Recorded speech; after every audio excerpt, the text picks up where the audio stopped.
ავტოსპორტი მიშვიათი შემთხვევათაგან ერთ-ერთია, სადაც ჩვილი მშობელს აქეთ ამოტივირებს. სწორედ ესაა ერთადერთი გზა იმისათვის, რომ რბოლებში გზა გაიკვალო. ვინაიდან უცნაური სტატისტიკები ჩემი ძლიერი მხარეა, გეტყვით, რომ ნაკურთხი მეხის დაცემის შანსი უფრო მეტია, ვიდრე ფორმულა 1-ის პილოტობის. მეხტაცემულს პირადად არავის ვიცნობ, მაგრამ რომ გითხრათ ფორმულას პილოტებს კოსნაპროშნით ვეზმაკაცები თქო, აქაც მოგატყუებთ. ჩემი თქმის გარეშეც იცით ალბათ, რომ ფორმულა 1-ში მოსახვედრად ხშირ შემთხვევაში ფული უფრო დიდ როლს თამაშობს ვიდრე ტალანტი. მოცემულობა მარტივია. უნდა გჭირდებათ საარსებოდ ფული. ფული ვის აქვს? დიდარ ხალხს. ვიღავს ასევე მდიდარ ხალხს? შვილები. ამ ყველაფერს თუ ერთმანეთს დავაკავშირებთ, მივიღებთ იმ ერთადერთ საარსებო წყაროს პატარა გუნდებისთვის, რაც მათ მმშრ-ად აქცევს. ან უბრალოდ თუ გინდათ მდიდარ მამიკოს შვილ რეისინგად. ისტორიამ ძალიან ბევრი ფეიდრაივერი შემოგვინახა, რომლებმაც თავის სხვადასხვა მიღწევებით დაგვამახსოვრეს. იყო პასტორ მალდონადოს მოგებული რბოლა, სტროლის პოდიუმები, მაგრამ დედამიწის ზურგზე არ მეგულება ფორმულას გულშემატკივარი, რომელსაც ენა მოუბრუნდება და ნიკიტა მაზეპინზე ერთდადებიც მაინც იტყვის. ბატონმა დიმიტრიმ ნიკიტას მამამ შეძლო თავიდან ფეხებამდე ამერიკული გუნდი რუსეთის დროშის ფერებში გადაღება. ნუ ჰას ისტორიულად ყველა ისე ღებავს როგორც უნდათ, მაგრამ მაინც. რუსულმა კალიუმის სასუქმო კომპანია ურალკალმა შეძლო 30 მილიონი დაახარჯა ბუნებრივად საუკეთესო სასუქს, რომლის კარიერის ჰაილაითი არის Drive to Survive-ის ეპიზოდი, სადაც ნიკიტამ წინასწარ გათვალა ის ფაქტი, რომ სოჩი მოღრუბლულობას წვიმა მოყვებოდა. კი, მე 18 ადგილზე გავიდა, მაგრამ 1-0. დედამიწაზე ორი ერთნაირი ქვა არ არსებობს და ყველა ფეიდრაივერი ერთნაირად ცუდი როგორ იქნება.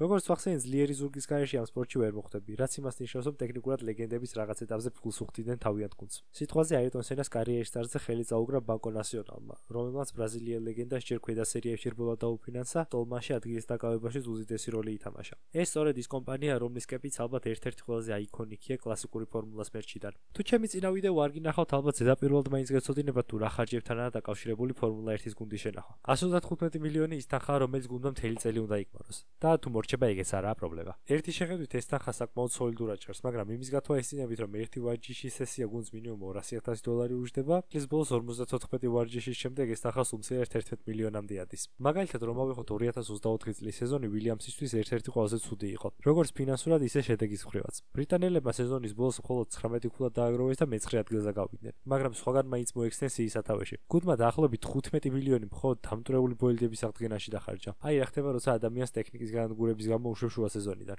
აქვე მარტივი მათემატიკა. თუ დახარჯულ თანხას მთლიან ბიუჯეტზე გავყავთ და შემდეგ ასე გავამრავლეთ, გავიგებთ, რომ ვილიამს ბიუჯეტის 11% მხოლოდ ბოილდის აღდგენაში გაუსწრია. ფორმულა 1 ბრუტალური სპორტია. აქ მოსახვედრად გჭირდებათ ფული, უნარები, გამძლეობა, მენტალური ჯანმრთელობა, საზესწორი თანმიმდევრობით დალაგებული ვარსკვლავები და კიდევ ერთხელ ფული. მოგწონს თუ არა, ფეიდრაივერები სპორტის განუყოფელი ნაწილია.